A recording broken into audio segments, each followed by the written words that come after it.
Let's take a look at a conclusion question.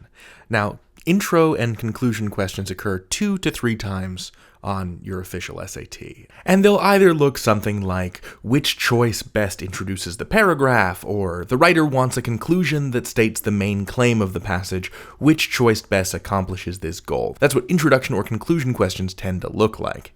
Now here in question 33, we see the writer wants a conclusion that reiterates the main idea expressed in the passage, which choice best accomplishes this goal. What this question is essentially asking us is to first identify the main idea represented in the passage. And in order to do that, we're going to have to access our reading skills and figure that out for ourselves. This is the last question about this passage, and so if you were doing this on test day, you would have already read the whole passage by the time you got to this question. You would likely have worked your way through the other questions as you were working your way through the passage, but since you might be coming to this video cold, I'm going to go ahead and read the whole thing. I'm going to go through the entire passage, paragraph by paragraph, and I'm going to restate the point of each paragraph in my own words as I read. Legal non-representation, paragraph 1.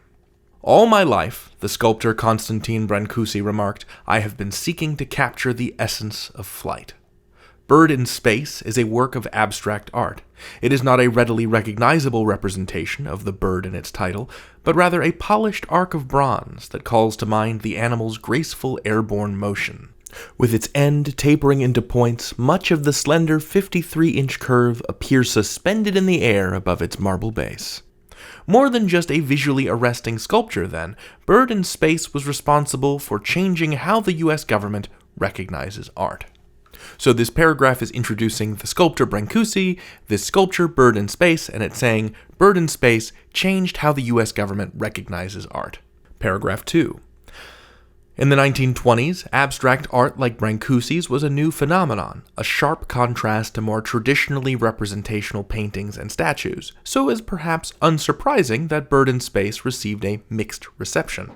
The general public struggled to find artistic value in the sculpture. Indeed, many struggled to see it as a work of art at all.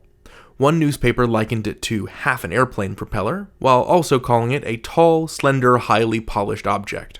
Within the art world, however, Bird in Space was recognized as a beautiful and innovative work of modern sculpture. Such recognition led the art collector Edward Steichen to buy the piece and have it shipped to his New York City home from Brancusi's Paris studio.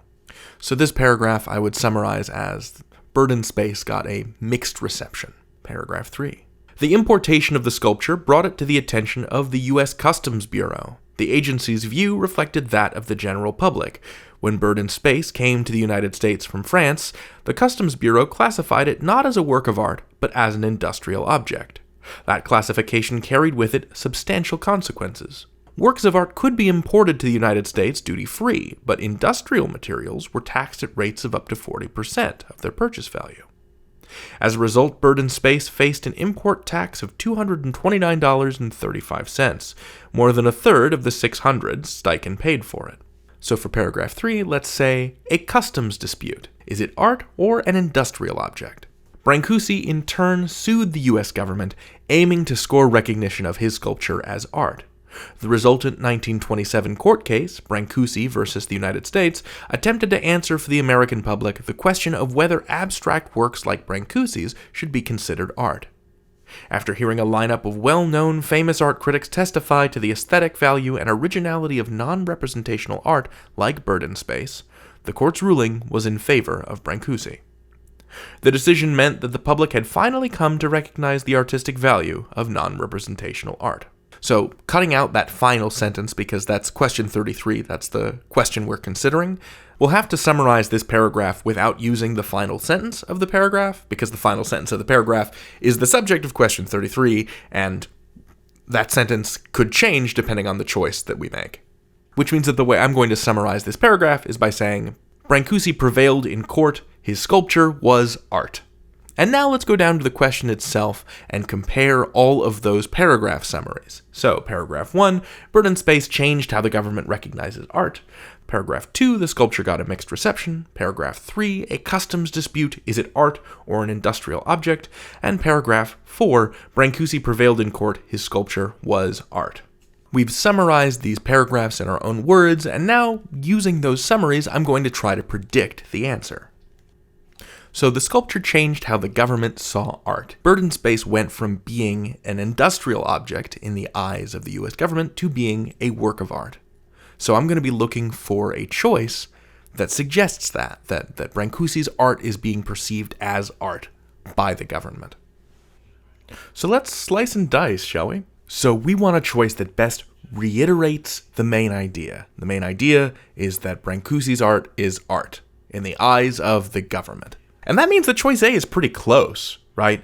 Choice A is the decision meant that the public had finally come to recognize the artistic value of non-representational art. That's the no change option. I'm not going to cross that off for now. Choice B was a great victory for art collectors like Steichen. A major impediment to their ability to import artworks from Europe had been eliminated, but that's about art collectors. That's not about the status of the art, so we can cross that off.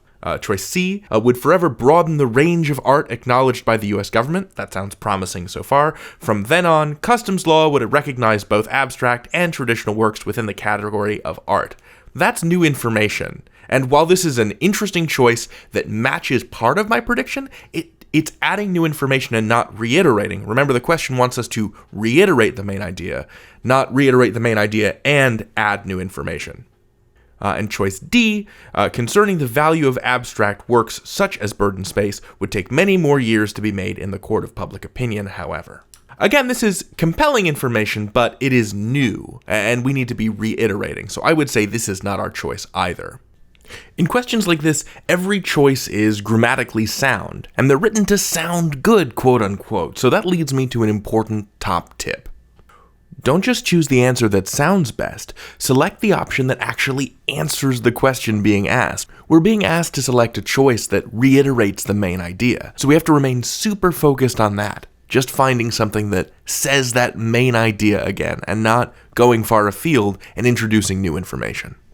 So we've done all of this, and we're left with choice A. So this is a no change answer, which can be frustrating because it was fine all along, but I think that this question still gives us a great opportunity to practice the skills of summarizing and the skills of finding the main idea of a passage that enable you to answer these questions quickly.